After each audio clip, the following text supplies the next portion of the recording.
বহু বছর ধরে ভারতের সবচেয়ে প্রিয় বিদেশি অতিথিদের অন্যতম হলেন স্বৈরশাসক হাসিনা। হাসিনা যখন যে অবস্থায় ছিল, ভারত সবসময় তার পাশে ছিল। বিগত প্রায় 50 বছর ধরে দিল্লির দরজা তার জন্য সবসময় খোলা থেকেছে। সেটা ইন্দিরা গান্ধী থেকে বাজপেয়ী, মনমোহন সিং বা নরেন্দ্র মোদীর আমলেও।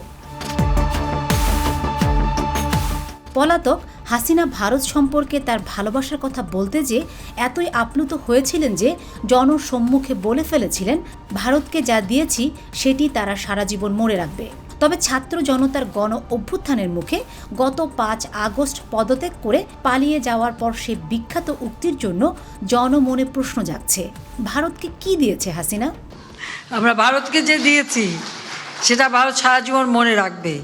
বিভিন্ন অনুসন্ধান বলছে, গত 15 বছর হাসিনার সরকারের আমলে ভারতের সঙ্গে অন্তত 20টি চুক্তি ও 66 সমঝোতা স্মারক সই হয়েছে। অন্তর্বর্তী সরকারের সংশ্লিষ্ট বিভাগের দাবি, এসব চুক্তি ও সমঝোতা স্মারকের অধিকাংশতেই উপেক্ষিত হয়েছে বাংলাদেশের স্বার্থ। এত সব ঘটনার জের ধরেই গণ অধিকার পরিষদের দপ্তর সম্পাদক ও উচ্চতর সদস্য শাকিলুজ্জামান বলেন, হাসিনা ভারতের একটা সোনার ডিম পাড়া হাঁস ছিল এবং বাংলাদেশকে ভারতের একটি অলিখিত অঙ্গরাজ্য হিসেবে পরিচিত করেছিল।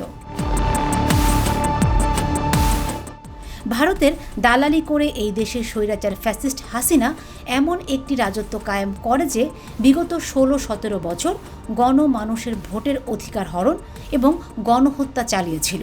তারাই দেশকে সংকটে রেখে আবার দেশ থেকে পালিয়ে ভারতে আশ্রয় নিয়েছে, আর ভারতও তাদের সাদরে গ্রহণ করেছে। Fatema Shilu, GTV news.